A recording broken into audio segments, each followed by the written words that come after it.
What up, y'all? It's your boy Millie Mill. Thank you guys for always tuning in to Keeping It Real with Millie Mill and Rita P. Rita P is currently out for a moment. She is going to actually graduate later this month with her master's. So everybody give her a big round of applause. Congratulations, Rita P, for doing all the hard work and keeping it up and actually graduating. We love you for that.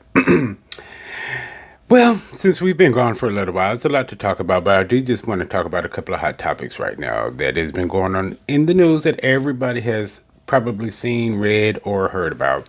So, the first hot topic I want to talk about is this whole fiasco with Offset getting shot in Florida. Yeah, I think that says a lot. I think as a father and a artist, some of his decisions may come across very negligent of what his responsibilities are. There's been all these rumors that allegedly he has all these gambling debts that he's not been able to pay. And also, allegedly, they were saying that this whole shooting incident may have stemmed from one of those gambling debts.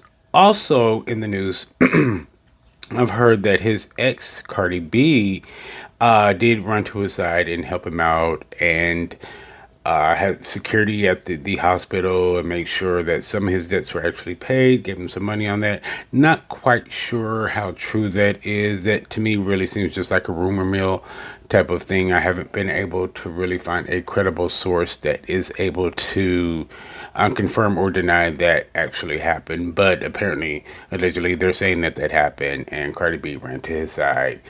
But I think it's time for him to grow up. And that's one topic that, when keeping it real with Millie Mill and Rita P comes back in full force, we will be discussing because it's a lot of not just men out there, but a lot of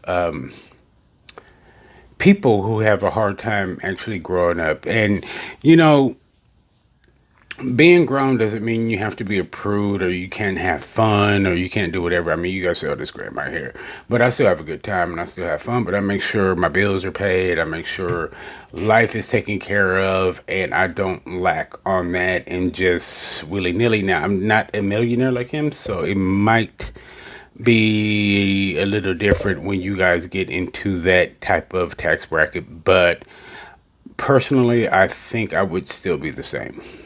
I think it's time for a lot of these people to grow up and be adults and take responsibility for what they've done and what they've created, especially when it comes to kids. Make sure that you're there for your kids and being responsible for your kids and your loved ones because, they do actually love you. With that being said, and this is just going to be a little short, keeping it real with me. I haven't talked to you guys in a minute, so I do miss you guys. I hope you guys have had a wonderful Easter and a wonderful springtime so far. I've been enjoying it. Was able to finally grill yesterday. Anyone knows I love to cook. I love to get in my lab and create. So yeah, I've been cooking all weekend. It's just been one of those weekends. But next topic is this season 17 of the Real Housewives of Atlanta. How are you guys feeling about that? To me personally, I think these first two episodes have been lackluster. They're not giving you the Real Housewives of Atlanta. Two women out of the bunch. Last week when the whole couples dinner was going on, were had their dates on the phone. Who does that? And who sits on the phone while you're looking at somebody eating a whole meal?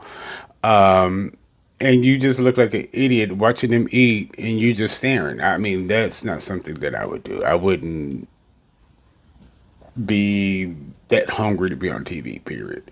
It's not that serious. If I can't accompany you in person, then hey, sorry, next time maybe I can make it.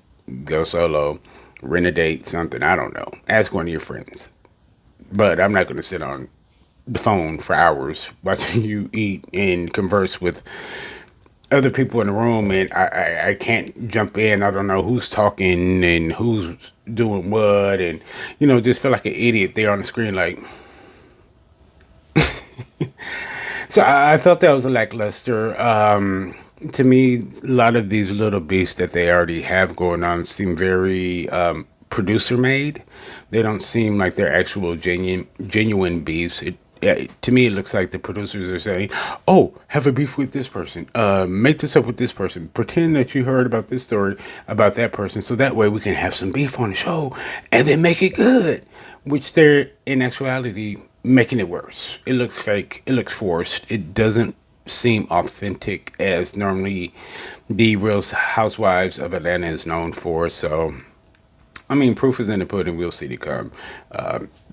Portia talking about Kelly allegedly sleeping with a married man with her past that she just finished from. That's really a pot calling the kettle. But I guess she feels like she could, probably because she was in the same boat, but doesn't want to admit that she was.